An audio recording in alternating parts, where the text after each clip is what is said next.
एक ओंकार सतनाम करता पुरख निरभव निर्वैर अकाल मूरत अजूनी सैभं गुर प्रसाद। दुनिया को मूल मंत्र देने वाली महान शख्सियत और सभी के सांझे पहले गुरु गुरु नानक देव जी, इनके बारे में कौन नहीं जानता, जिन्होंने सारे संसार में नाम का प्रकाश फैलाया। कलयुग में प्रभु को मिलने का आसान और सीधा रास्ता बताया। इसके लिए उन्होंने चारों दिशाओं में 4 लंबी उदासियां भी की। इनकी रची वाणी आज भी रूहों को उभारती है। ऐसी महान हस्ती का जन्म 1469 ईस्वी में कार्तिक की पूर्णमासी को राय भोए की तलवंडी में हुआ, जिसको कि आजकल हम ननकाना साहिब भी कहते हैं। कुछ इतिहासकारों के अनुसार इनका जन्म फागुन के महीने 15 अप्रैल को हुआ था। वह अभी धरती पर आए भी नहीं थे कि उनके स्वागत की तैयारियां जैसे प्रकृति पहले से ही करने लगी। समय पर हर ऋतु आती, समय पर बारिश होती, फल फूल खूब खिल रहे थे। सारी तलवंडी में धर्म का आचरण शुरू हो गया था, जैसे सत्य, संतोष, धर्म, क्षमा, करुणा, ऐसे शुभ कर्म बढ़ गए थे। सभी लोग आपस में प्रेम पूर्वक रहने लगे थे। जब उनके प्रकाश का समय हुआ तो पिता मेहता कालू जी ने दौलता दाई को बुलावा भेजा। वह गांव के पटवारी थे और गांव के मुखिया राय बुलार के यहाँ काम करते थे। वह अच्छे रईस आदमी थे। दौलता दाई बुलावे पर तुरंत पहुंच गई। वह पिछले 27 सालों से दाई का काम कर रही थी। उन्होंने आते ही मेहता कालू जी से कहा, पटवारी, अगर इस बार पुत्र हुआ तो 2 मन दाने, गर्म कपड़े और बिस्तर लूंगी। तो मेहता कालू जी ने उत्तर दिया, दौलता, अगर ऐसा हुआ तो तुम्हारी हर फरमाइश के लिए मेरा घर खुला है। रात का समय था। जिस कमरे में माता तृप्ता जी थी, वहां चारों कोनों में 8 मुखी दिए रखे हुए थे। करीब आधी रात के समय गुरु नानक देव जी का प्रकाश हुआ। उस समय पूरा कमरा एक तेज प्रकाश से भर गया। वह प्रकाश इतना था कि चारों कोनों में रखे दियों की रोशनी भी फीकी पड़ गई। कहा जाता है कि उस समय सभी देवी देवता उनके दर्शनों के लिए आए थे, इसीलिए इतना तेज प्रकाश था, जिसे देख दौलता दाई भी हैरान रह गई। फिर उसने दूसरा आश्चर्य यह देखा कि बाल गुरु नानक मुस्कुरा रहे हैं, जबकि सभी बच्चे पैदा होते ही सबसे पहले रोते हैं। अगर ना रोए तो उन्हें रुलाया जाता है। फिर जब दौलता दाई ने बच्चे की आंखों में देखा तो अंदर तक तृप्त हो गई। जब वह कमरे से बाहर आई तो उसने मेहता कालू जी से कहा, बधाई हो, तुम्हारे घर अल्लाह ने पुत्र की दात बख्शी है। पिता मेहता कालू जी ने कहा, सच में? खुश होकर उन्होंने मोहरों से भरा एक थाल अपने पिता शिवराम जी को देते हुए कहा, पिताजी, दौलता को बधाई दो। तो दौलता बोली, रहने दो, अब यह मुझे नहीं चाहिए। जब से तुम्हारे पुत्र को देखा है, मेरा सदियों से भूखा मन संतुष्ट हो गया है।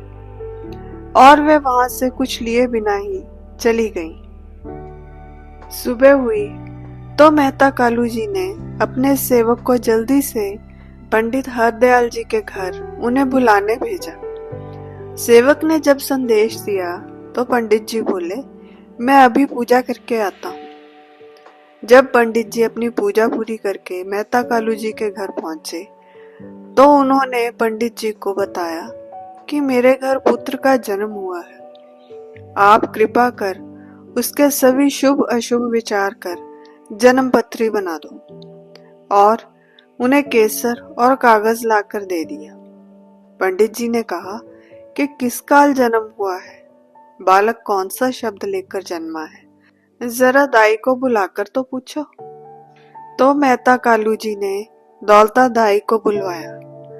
पूछने पर उसने बताया कि एक घड़ी 2 पहर रात बीत गई थी जब शिशु का जन्म हुआ। फिर पंडित जी ने पूछा, बालक कौन सा शब्द लेकर जन्मा है। उत्तर में दौलता दाई बताती हैं, पंडित जी, मेरे हाथों में कई बालकों ने जन्म लिया, परंतु ऐसा आश्चर्य मैंने पहले कभी नहीं देखा। बड़े बुजुर्ग जैसे खुशी से मिलते हैं, यह वैसे ही मुस्कुरा रहा था। इसने ऐसे ही शब्द किए हैं। यह शुभ लक्षणों युक्त है और आम मनुष्य की तरह नहीं। इसके जन्म लेते ही चारों ओर इतना तेज प्रकाश फैल गया कि दियों की लौ भी फीकी पड़ गई। पंडित जी ने पत्री बनाई और मन में विचार करते हैं कि यह शिशु तो अवतारी है, कालू के बड़े भाग है जो इसके घर जन्मा है। यह तो जगत के उद्धार के लिए आया है। छतर इसके सर पर झूलेगा।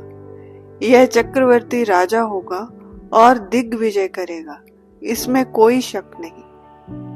ऐसी जन्म पत्री देख पंडित जी के मन में बालक के दर्शनों की लालसा जागी। वह बोले, मुझे बालक को दिखाओ। दौलता दाई बालक को लेने अंदर गई तो माता तृप्ता जी ने मना कर दिया कि ठंड में बालक को सर्दी लग जाएगी, इसे बाहर क्यों बुलाते हो। दौलता दाई वापस आई तो पंडित जी ने बार बार बालक को देखने की इच्छा जताई। तो दौलता दाई बालक को लेकर बाहर आई। पंडित जी ने उन्हें हाथ में लिया और उनके शरीर में सभी शुभ लक्षण देखकर धन्य हो गए। वह बोले, सुन कालू, तुम्हारे पुत्र में 32 शुभ गुण हैं और सारे शुभ लक्षण भी हैं। यह अवतार है, इसकी बेअंत महिमा होगी। यह सभी जीवों का कल्याण करेगा। मेहता कालू जी ने पंडित जी को नाम रखने को कहा तो पंडित जी ने कहा, अभी के लिए सब अनुष्ठान करो, जो भी आए उसे खाली मत भेजो, इसका नाम मैं विचार करके रखूंगा। यह कहकर वह घर के द्वार पर तोरण बांधकर चले गए। मेहता कालू जी के घर उत्सव मनाया जाने लगा। 13वें दिन पंडित जी ने आकर कहा, इसका नाम नानक रखो। मेहता कालू जी बोले, यह नाम ना तो हिंदुओं का है ना ही तिरकों का, कुछ मिला जुला है, मैं यह नाम नहीं रखूंगा। आप शुभ अशुभ विचार करके कोई और नाम बताओ। तो पंडित जी ने नानक नाम का अर्थ बताते हुए कहा, न, आ, न, क, यह 4 शब्द हैं। अंत में जो अक है वह दुख का प्रतीक है। पूरा अर्थ है कि जिस नर को कोई दुख नहीं, सदा सुख में लीन है, वह नानक है। यह हिंदू मुसलमान दोनों के दिलों पर राज करेगा और एक प्रभु की पूजा करेगा, इसलिए यह मिला जुला नाम रखा है।